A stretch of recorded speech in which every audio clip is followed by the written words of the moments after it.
Mr. Speaker, I ask unanimous consent that all members may have 5 legislative days in which to revise and extend their remarks and to insert extraneous material on H.R. 7581. Without objection. I yield myself such time as I may consume. The gentleman is recognized. Mr. Speaker, it's my privilege to be the lead sponsor of H.R. 7581, the Improving Law Enforcement Officer Safety and Wellness Through Data Act, and I rise in support of it. The bill would refine and expand the gathering and analysis of data about attacks on law enforcement officers across the country, our current day scourge. Its sponsorship is bipartisan and bicameral. I'm grateful for the leadership in the Senate of Senators Grassley, Tillis, and others, and the support of 25 bipartisan co-sponsors in the House. The justification, Mr. Speaker, is obvious. Just yesterday, the FBI forecast the release of its annual report on officers assaulted and feloniously killed in the line of duty in 2023, reporting that, quote, from 2021 to 2023, more officers were feloniously killed, 194, than in any other consecutive 3-year period in the past 20 years. And 2024 is on track to be the worst year of any other than 2021 because a repeat criminal who should have been in jail gunned down 4 heroes in Charlotte 2 weeks ago and injured 5 others. Criminals killed 10 cops nationwide in April alone. Until the full 2023 report is released, the latest data are that over 66,000 officers were assaulted in 2022. This bill will deepen the available data set in 3 ways. Reporting on the intentionality of targeting law enforcement officers because of their status as sworn officers, tracking aggression and trauma-inducing incidents that do not rise to crime, and cataloging the availability to officers of mental health resources to deal with the attacks they suffer.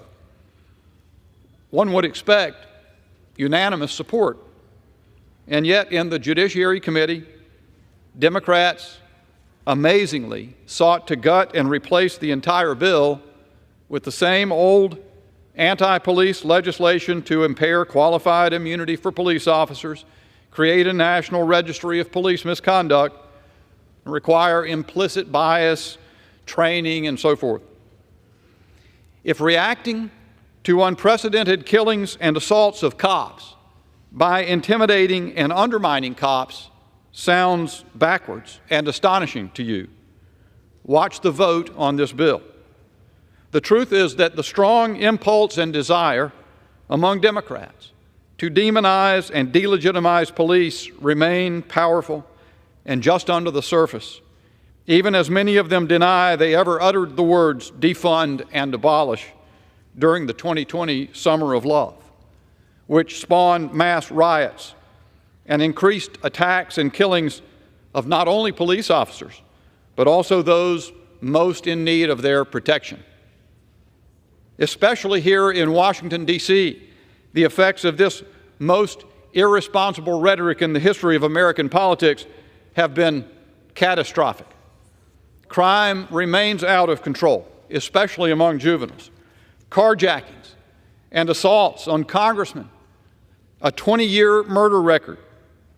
Congress has disapproved, with Joe Biden's signature, the D.C. Council's radical rewrite of the district's criminal law that eliminated mandatory minimums, cut maximum sentences for most crimes. The D.C. Council members, 2 D.C. Council members face recall efforts by citizens beset by violent crime.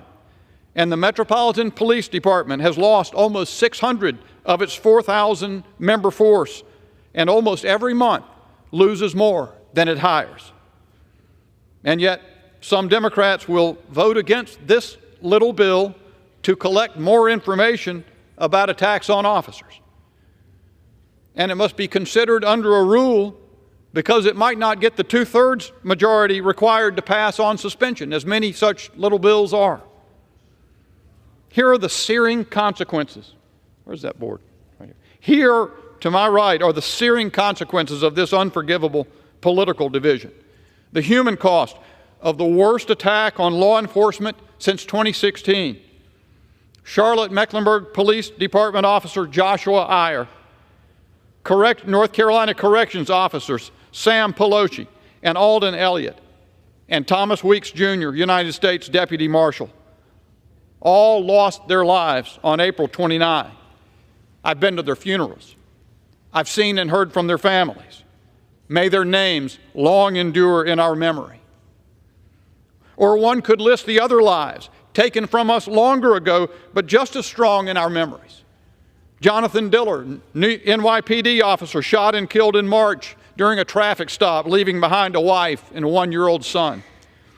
Philip Dale Nix, Greensboro police sergeant, killed at a Sheetz gas station, interdicting criminals who wanted to steal mass quantities of beer the night before New Year's Eve.